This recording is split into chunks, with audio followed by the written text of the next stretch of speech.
Good morning everyone. আজকে আবার live trade ভিডিওতে আমি শুরু করছি, কারণ গত দুদিন সময় পাইনি একদম। একটা শর্টস ভিডিও পরশুদিন দিয়েছি। আচ্ছা, এখানে একটা ট্রেডের অপরচুনিটি আছে, সেটা ভাবছি ফাইনাল করে নিই। নিফটির এখানে মনে হচ্ছে 400-এর কল অপশানটা সেল করে দিই। নিফটি 400-এর কল অপশানটা আমি প্রাইসটা দিলাম। দেখো, আমি যেই প্রাইস দিই প্রাইস নিচে চলে আসে। এই প্রাইসটা ঠিকঠাক প্রাইস ছিল 1056। দেখছি, দাঁড়াও, কি বলি বলো, প্রাইসটা পেলাম না। দেখো, আমি প্রাইসটা পেলাম না, মার্কেট এখান থেকে ফল করে গেল অলমোস্ট 20 পয়েন্টস। 106 থেকে 85-86 এখন চলছে। এখন ওয়েট করতে হবে, কিছু করার নেই। অন্য কোনো অপরচুনিটি দেখার জন্য অপশান চেনটা একটু দেখি।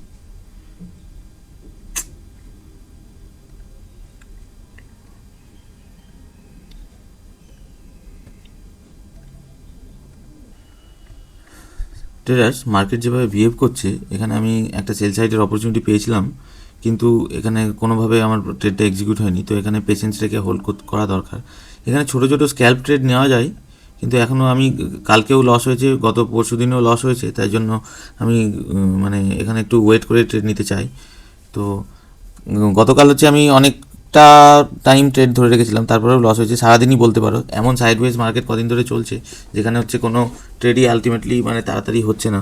তো পেশেন্স নিয়ে আমি ট্রেডটাকে আগে দেখি যে কী অপরচুনিটি পাওয়া যাচ্ছে, তারপরে হচ্ছে আমি ট্রেড নেব। এখানে একটা স্ক্যাল্প ট্রেড নেওয়া যেতে পারে।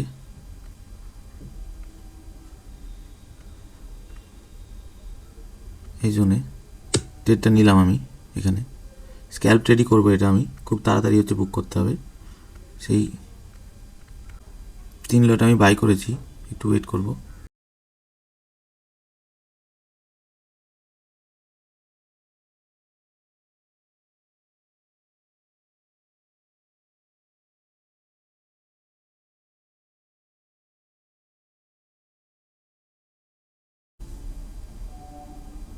একটা বড় ক্যান্ডেল আসা উচিত, দেখা যাক।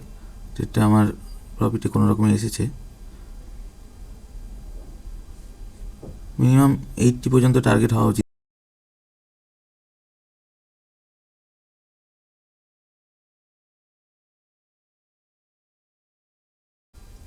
এখান থেকে আবার রিভার্সাল চলে আসছে, কিন্তু হোল্ড করে রাখাই উচিত। 9:40-এর ক্যান্ডেলটা পর্যন্ত আমাকে দেখা উচিত। দেখো কীভাবে প্রফিটটা বাড়ছে।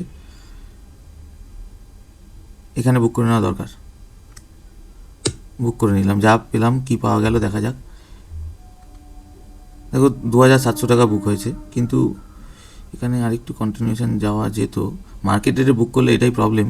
দেখো 77-এ বুক হয়েছে, 80 পর্যন্ত টার্গেট ছিল, 80 পর্যন্ত গিয়েও ছিল। এখানে দেখো আবার এক্সটেন্ড হচ্ছে। 2700 টাকা হয়েছে ফার্স্ট ট্রেডে।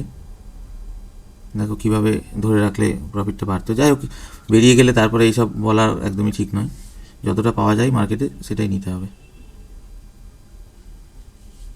এখানে আবার রিভার্স আসতে পারে, তো এখানে ট্রেড এক্সিট করাটাই বেটার ছিল। দেখি আর কোনো ট্রেড পাই কি না। ব্যাঙ্ক নিফটি যদি তুমি ডেলি চার্টে আমরা দেখি, দেখো ব্যাঙ্ক নিফটি এখান থেকে নিচের দিকে আসছে, তবে কম্পারেটিভলি নিফটির যদি দেখো, নিফটির থেকে স্ট্রং ব্যাঙ্ক নিফটি। এখন ব্যাঙ্ক নিফটির জায়গায় নিফটির এখন যেই পজিশন, নিফটি কিন্তু এখানে একটা বড় মোমেন্টাম করার চান্স রয়েছে। সবই হচ্ছে প্রবাবিলিটির গেম। এখানে মোমেন্টাম করবে কিনা সেটা দেখা যাক। দেখো এই 3 দিনের ক্যান্ডেল দেখো মোটামুটি লো সিমিলার লেভেলে এসে ওয়েট করছে। তো আমি যদি আরও ডিটেল 15 মিনিটসের চার্টে দেখি, দেখো লাস্ট 3 দিনের ক্যান্ডেল মোটামুটি কাছাকাছি এসে এখানে লোটা হোল্ড করছে। আমার মনে হচ্ছে আজকে এই পুরো মোমেন্টামটা এইটা দিয়ে নিচে চলে আসতে পারে, মানে একদম এই 25,350 এরকম লেভেলে চলে আসতে পারে। সেই গ্রাউন্ডেই আমি হচ্ছে 25,400-এর কল সেল করার কথা ভাবছিলাম, কারণ এখানে হচ্ছে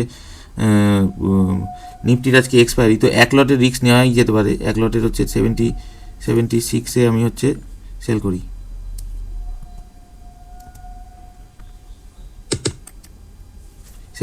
আমি এক লট সেল করলাম, এটা রিস্ক নেওয়াই যেতে পারে।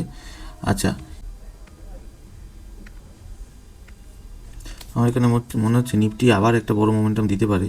সেই কারণে আমি আবার দু লট পুট অপশন বাই করার চেষ্টা করছি, কিন্তু মার্কেটে আবার প্রাইসটা পেলাম না মোস্ট প্রবলি।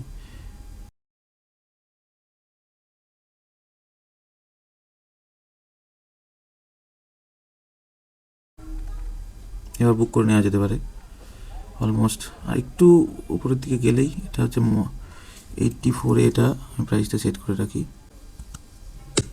83-তে আমি সেল অর্ডার দিয়ে রাখলাম, এক্সিকিউট হলে হয়ে যাবে। মার্কেট আবার নিচের দিকে চলে আসছে, তো এইটাই মুশকিল।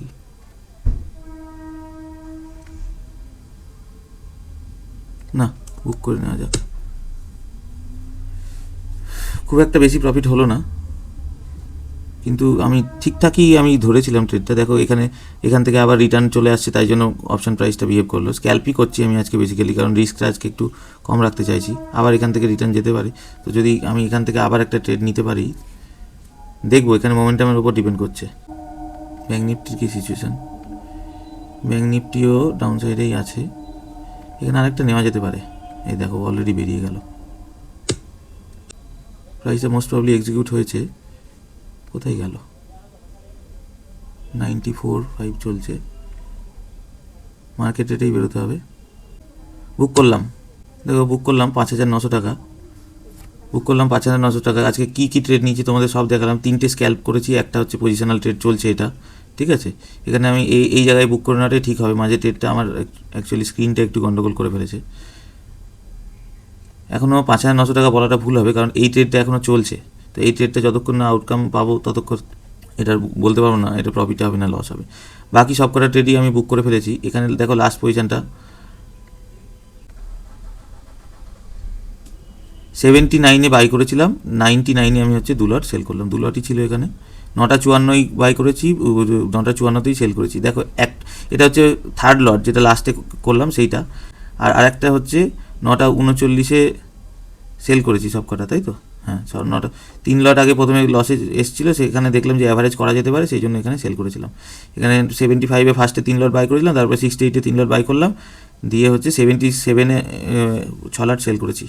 টোটাল আজকে এখনও প্রফিট রানিং আছে 6,000 টাকা। কালকে আমার 3,000 টাকা মতো লস ছিল, 2,700-800 টাকা। ব্রোকারেজ নিয়ে ধরো 3,500 টাকা হবে, কারণ কালকে আমি ভুলবশত অনেক ট্রেড নিয়েছি, কিন্তু কোনোটাই কাজে লাগেনি। তো কালকে আমি শর্ট ভিডিও বানিয়েছিলাম, কিন্তু এতটা লং ভিডিও ছিল, এটাকে এডিট করার সময় পাইনি, তাই জন্য দেওয়া হয়নি। আজকে ট্রেড লজিকটা আমি কী কারণে আমি নিফটিতে বিয়ারিশ রয়েছি সেটা আমি তোমাদের একটু আগেই বলছিলাম। দেখো লাস্ট 3 দিনের যদি তুমি চার্ট দেখো, নিফটি হচ্ছে প্রতিদিন হচ্ছে এই জোনটাই লো করছে। এটা হচ্ছে, দাঁড়াও এটাকে সরিয়ে দিই। 8 তারিখে এটা লো হচ্ছে এই জায়গাটা, 9 তারিখে কালকে এখান থেকে মানে ক্লোজিং দিয়েছে, আজকে হচ্ছে এটা ব্রেকডাউন দিল। তো আমি এটা খুব আশাবাদী যে ব্রেকডাউন হবেই। আর আরেকটা সেল লটে সেল করে রেখেছি, কারণ হচ্ছে এই মার্কেট এই জায়গাটা ক্রস করে আর একটু ক্রস করলেই হচ্ছে সেকেন্ড টার্গেট কিন্তু 350 লেভেলও হতে পারে। তাই জন্য আমি 25,400 কল সেল করে রেখেছি। আমি সেল করেছিলাম হচ্ছে অ্যারাউন্ড 76-এ, আর এখন 63 চলছে, তো 63-64 চলছে। তো সেই জায়গায় হচ্ছে আমি এখন 6,000 টাকার কাছাকাছি প্রফিট দেখা যাচ্ছে। এটাকে আমি লসে আর আসতে দেবো না, তো যতটা আসে মোটামুটি রেখে কিছুক্ষণ হোল্ড করে রেখে তারপরে হচ্ছে বুক করে নেবো। তো আজকে যদি ভিডিওটা তোমাদের ভালো লেগে থাকে তাহলে হচ্ছে ভিডিওটাকে লাইক করো, শেয়ার করো, সাবস্ক্রাইব করো। আর হচ্ছে তোমাদের মতামত জানাও, যদি কোনো কিছু জানার থাকে, কোনো কিছু আমার ভিডিওতে যদি ভালো লাগে বা কোনো কিছু খারাপ লাগে সেটাও জানাতে পারো। ট্রেডার্স দেখো, যেমন আমি বলেছিলাম আজকের অ্যানালিসিসে ডেলি ক্যান্ডেলের চার্ট দেখে যেরকম বলেছিলাম যে নিফটি আজকে অ্যারাউন্ড 350-র কাছাকাছি আসতে পারে, সেইভাবে মোমেন্টামটা হচ্ছে। আমি অলরেডি একটা কল সেল করে রেখেছিলাম 76, আগেই দেখিয়েছি তোমাদের। এখন আমার প্রফিটটা 8,000-এর ওপরে চলে গিয়েছে, আমি হোল্ড করে রেখেছিলাম। এটা হোল্ড করেই রাখবো, আরও কিছুক্ষণ হোল্ড করে রাখবো। 35 আমার টার্গেট আমি দিয়ে রেখেছি অনেকক্ষণ আগে থেকেই। তো দেখো আমার টার্গেটের দিকে যাচ্ছে। আর পুট অপশানগুলো আমি কেন বাই করছিলাম আজকে স্ক্যাল্প ট্রেডে, সেটাও তোমরা আশা করি বুঝতে পারছো। তো পুরো লজিকই সব কিছু তোমাদের সাথে শেয়ার করছি। আমি এক্সপেক্ট করছি যে তোমরাও এখান থেকে বেনিফিটেড হবে লজিক, বা তোমাদের কোনো কিছু জিজ্ঞাসা থাকলে তোমরা ভিডিওতে জানাতে পারো। ট্রেডের ভিডিওগুলোকে লাইক, শেয়ার অ্যান্ড সাবস্ক্রাইব করে এটাকে আরও একটু রিচটা বাড়িয়ে দাও।